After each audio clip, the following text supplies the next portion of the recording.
Now I've been using a medium called Cold Wax Medium. This particular one is a beeswax paste. And if I lay on thick oil paint, I also use Impasto Medium, because I don't want my whole life waiting for this to dry. And I select a part of my palette that I'm going to use that on. It's going to be over here. And any time I'm laying on thick paint, the beeswax paste will mean that it retains a more matte finish, and the Impasto Medium means that it will dry in my lifetime. Because the Impasto pastes, the Impasto Medium actually increases gloss, and I like to be in charge of whether I want it glossy or matte at the end of the painting. And I also like the way that beeswax paste works with the paint. It gives quite a viscous quality. So here's my reference.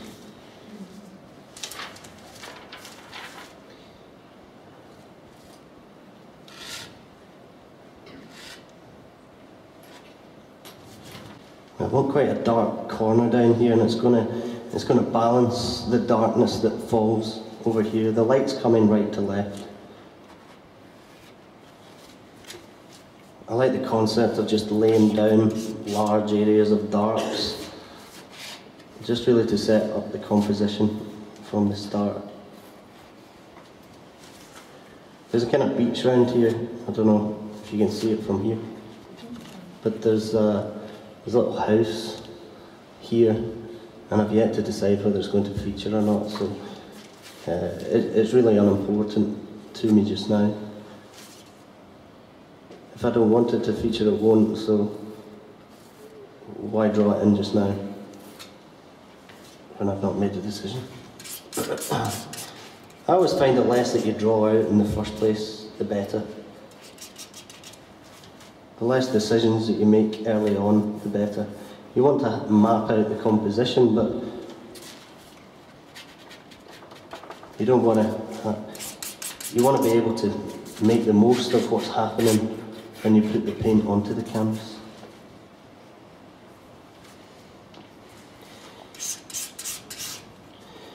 Okay, I want to balance my. I've got quite a magenta look to this, right around here. This is the dominant colour at the moment, and I'm actually just going to balance that, even at this stage, with some greens. The opposite to magenta is green.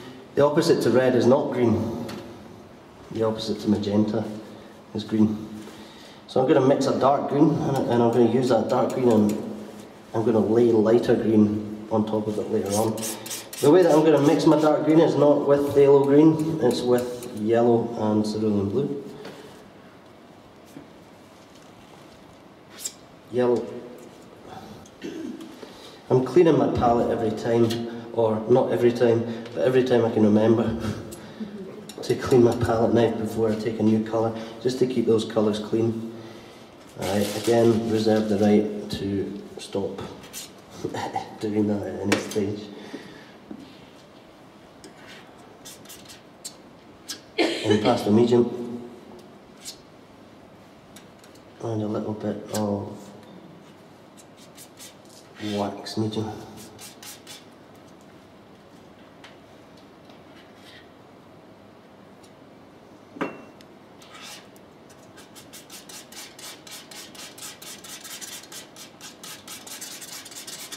And to have your colour all relating to each other in a painting, you want to be using, I'm using the same cerulean blue to mix my green as I used to mix my purple from my magenta.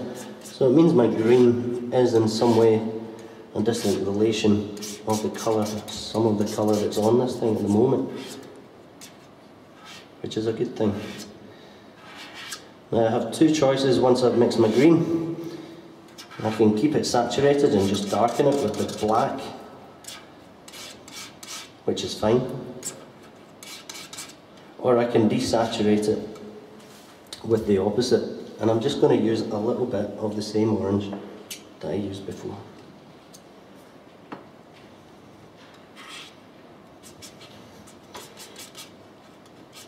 And that'll dull my green.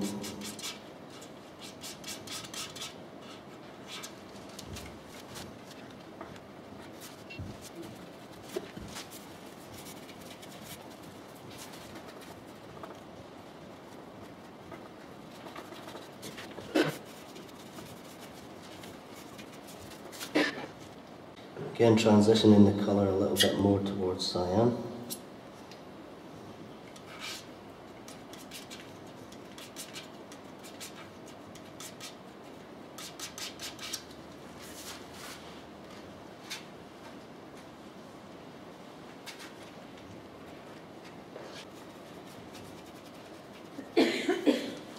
So I've now set my base for the foreground, and it's actually given me quite a nice balance to the colours that I already had.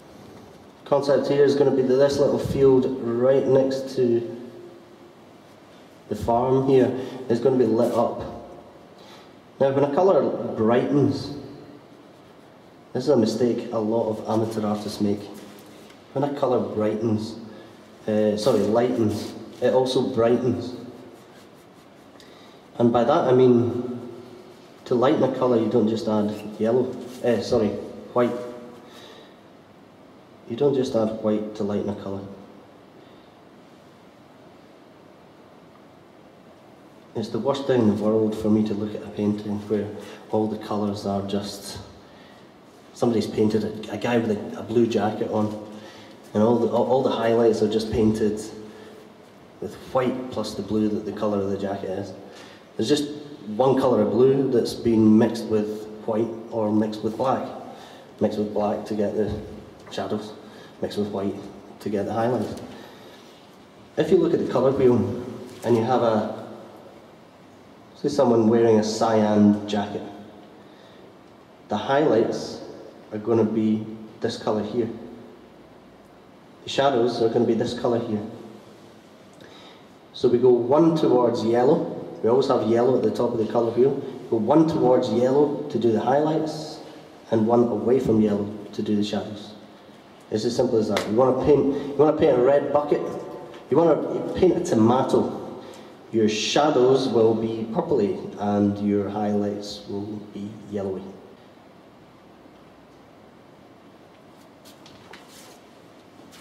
And the difficulty is, green's a notoriously difficult colour to mix. You mix it with cyan and yellow. Most people think it's blue and yellow, and that's why it's quite difficult to mix. But it's actually, it's quite difficult to tell the differences between these three colours here.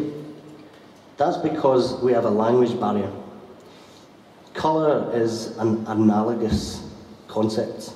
We have infinite amount of colours, but we only have a limited language. And that language is even more limited from a young age, and it's from a young age that we start to perceive colour.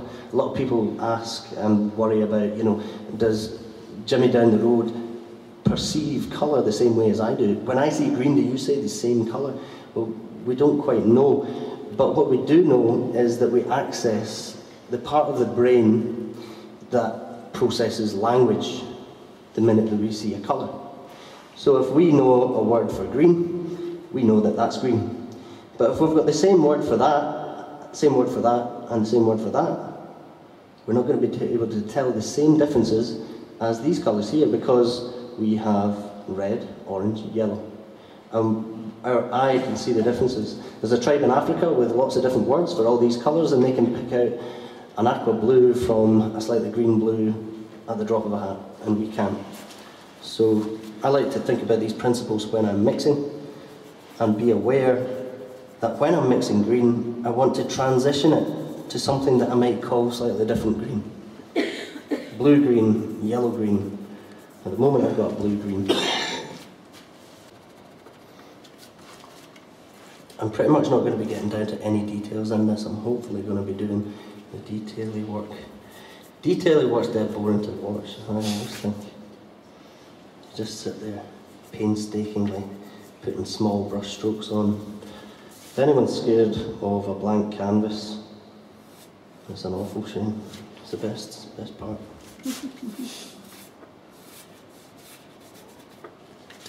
I'm almost starting to glaze there. That stroke is actually transitioning from green to magenta and by glazing almost, that colour across.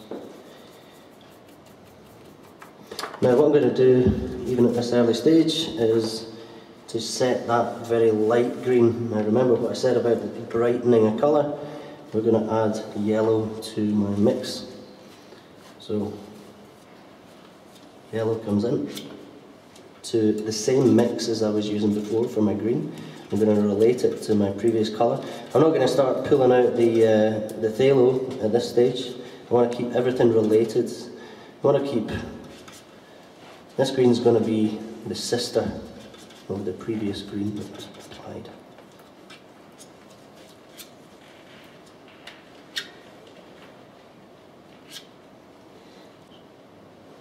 So thinking about speed here, I want quite a swift movement, right to left. I don't want it horizontal, so I want to just cast the light across in that direction, and hopefully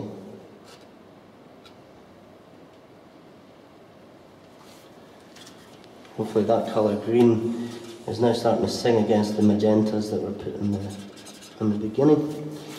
Green's starting to win at the battle against the magentas. After this green goes on, I'm hoping that there's going to be a conflict happening. Before magenta was winning, odds-on favourite.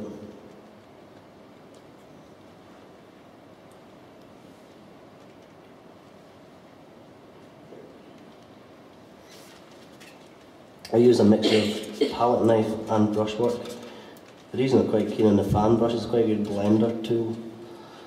I'm going to put the marks in for the roof. And again, it's just a suggested mark, nothing more at this stage.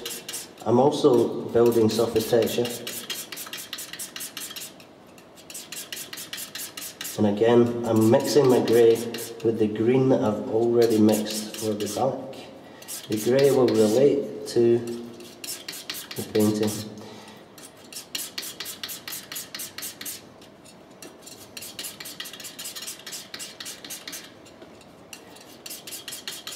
Now, I'm an artist that uses black, but I don't use black in my grey. I mix grey. Grey is a fantastic colour. Now, I've been using a medium called Cold Wax Medium. This particular one is a beeswax paste.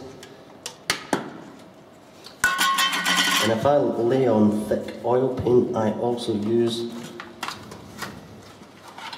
in pastel medium, because I don't want my whole life waiting for this to dry.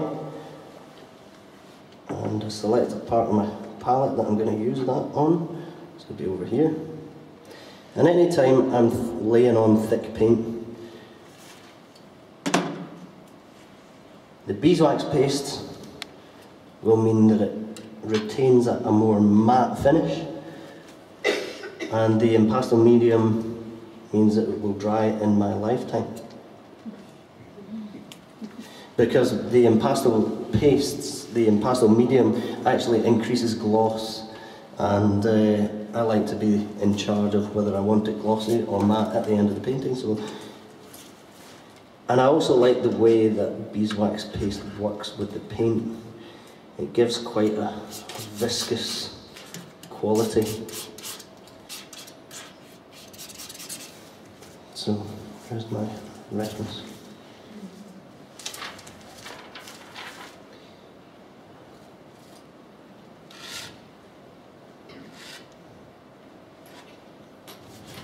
I want quite a dark corner down here, and it's going to balance the darkness that falls over here. The light's coming right to left. I like the concept of just laying down large areas of darks, just really to set up the composition.